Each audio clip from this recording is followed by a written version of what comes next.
Hi friends, it's Sam and welcome back to It Doesn't Taste Like Chicken. This is the YouTube channel where I show you how to make fuss-free vegan recipes. So today I'm going to show you how to make my vegan seitan tenders, otherwise known as vegan chicken. So these are very similar to a chicken breast kind of thing, but so much better because it's vegan, healthier, deliciouser. Yeah. Now I know the idea of making your own vegan meat alternatives may seem a little scary, but this recipe is just 8 ingredients. I promise you it's very easy to make. Let's get started. Let me show you how it's done. So to make my recipe, I like to make it in a food processor, but if you don't have a food processor, you can also just make this in a bowl with a spoon and your hands, and it'll be easy peasy. So the first ingredient we're gonna need is vital wheat gluten. Now every time I use vital wheat gluten, I get asked if there is a gluten-free alternative. I'm afraid there isn't as far as I know. So if you're gluten-free, this is not the recipe for you. Vital wheat gluten can be found online. I'll post a link where you can find it on Amazon below, or you can get it in health food stores. I usually order mine online in bulk because then it just arrives at my door and it's super easy. So you need 1.5 cups of vital wheat gluten straight into the food processor.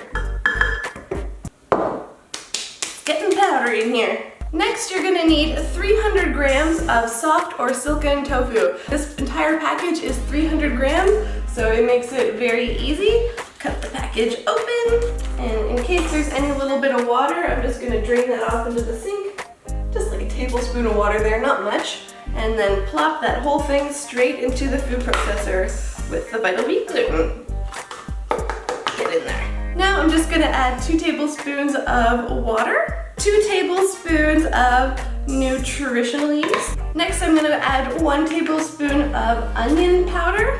That spoon barely fits into that jar.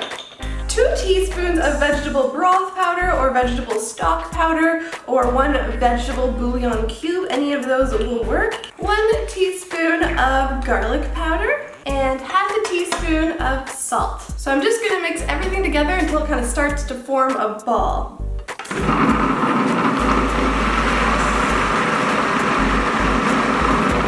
That's it. You don't want to overmix it because the more you mix it, the kind of chewier it's gonna get.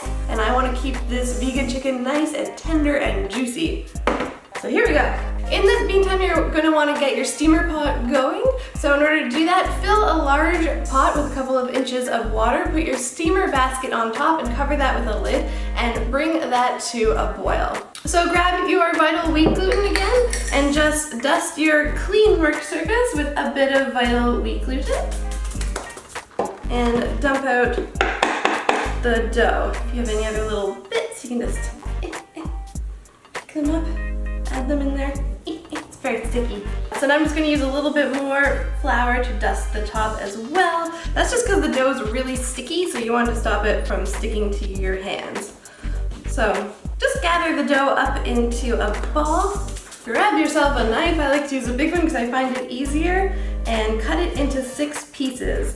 So I'm just gonna cut it in half, and then each half I'm gonna cut into 3 kind of even-ish sized pieces. It doesn't really matter too much. Like so. So once you have your pieces, I've got 6 pieces here, you just kind of want to use your fingertips and press them out. If they get a bit sticky, just either flip it or dip your fingertips into the vital wheat gluten, and then you just want to press it into kind of a chickeny kind of shape. So there we go. So there's my kind of like chickeny breast kind of shape. That just happens really easily. It doesn't really matter what shape it is. Set that aside, do the next one. So if you've made my vegan seitan steaks, that recipe is much, much firmer. These are called tenders for a reason. The steaks are quite difficult to roll out. You'll find that these vegan chicken tenders are super, super soft and easy and sticky. Great. So now I have my vegan chicken tenders ready to go in the steamer. Hello. Okay, so now that I've got my steamer basket, I want to grease the bottom of the steamer basket with oil. That'll stop the seitan tenders from sticking. These ones are a little bit sticky, unlike my steak recipe, so you want to make sure to do that. Grab yourself your chicken tenders and lay them in the bottom of the steamer basket. My seitan tenders are going to be overlapping a little bit, which is fine, but you just want to make sure that you spray them generously with oil so they don't stick to each other, like so. Now just cover them up and steam them for about 25 minutes, flipping halfway through, making sure that they get nice and poofy and doubled in size. Okie dokie, so it's been 25 minutes. I flipped this once halfway through. You can see that they kind of got stuck together as I was trying to release them. That's pretty normal, just kind of wiggle them apart gently. It's totally fine if they end up tearing, not a big deal. So now they've been steaming for 25 minutes, so we can remove this from the heat.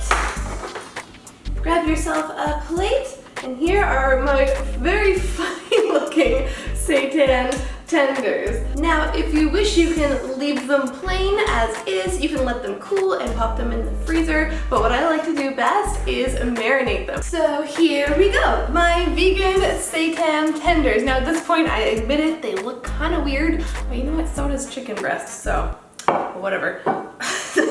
You want to make sure to chill them completely in the fridge. When they chill, everything kind of tightens up and they become a real chickeny texture. Right now they're going to be a little bit spongy. They are edible to eat at this point, but I always like to finish them off a little bit more. So I'll chill them completely, and then you can fry them, grill them, use them any way that you would like to enjoy them. Now what I like to do is toss them in a little marinade, and then they chill in the fridge, or I can even freeze them for later, and then when I go to make dinner, I've got them ready. They're already full of flavor. I can just fry them up, grill them, whatever I like. I have a list of 12 different marinades I use for these seitan tenders. I'll put a link down below in my profile where you can check that out. I'm going to show you how to make just one of them, but they're all really, really easy. Some are just 2 ingredients. This one I'm going to make is a little bit more. So I am going to make one of my favorites, which is my sweet and smoky marinade. So for this one, it's 2 tablespoons of olive oil, 2 tablespoons of maple syrup, which we all know is Canadian gold.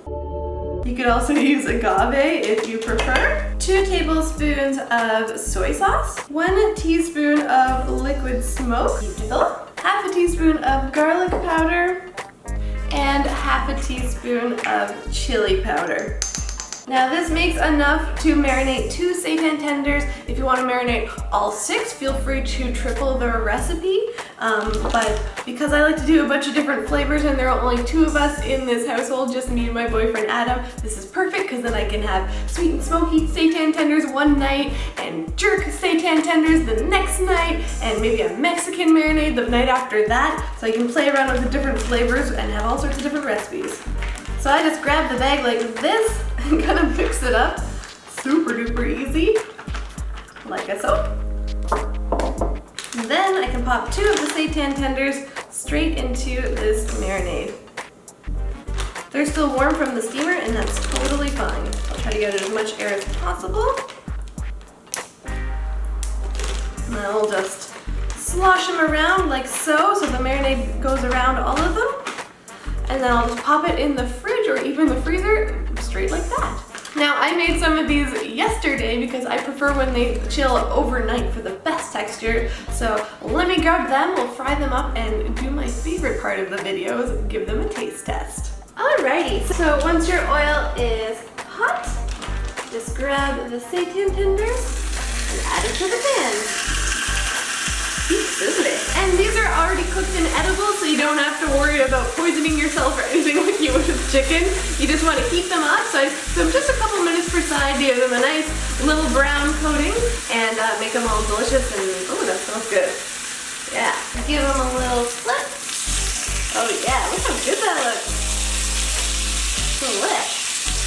And once they are nice and golden on each side and they're heated all the way through, I just like to set them on a cutting board for just a couple minutes. Look how amazing these look. They're nice and golden and brown from that marinade, and they're nice and juicy. So all I want to do now is just give them a little slice. I love adding these on a salad or a sandwich. Isn't that crazy, that texture? Doesn't it look just like chicken? So let's give it a test.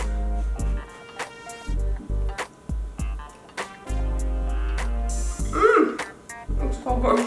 So this is really cool. It has such a chicken-like texture. The marinade has a ton of flavor. You could definitely play around with those as much as you want. It's sweet, it's smoky, it's lightly chewy, but tender and juicy. It tastes pretty much exactly like chicken, and you can make it at home with just 8 ingredients. How cool is that? Yeah, vegan chicken! I hope you enjoyed this recipe, and if you did, be sure to hit that like button and let me know. Don't forget to subscribe and hit that bell so you get notified whenever I next post a video, whenever that may be. I have no idea.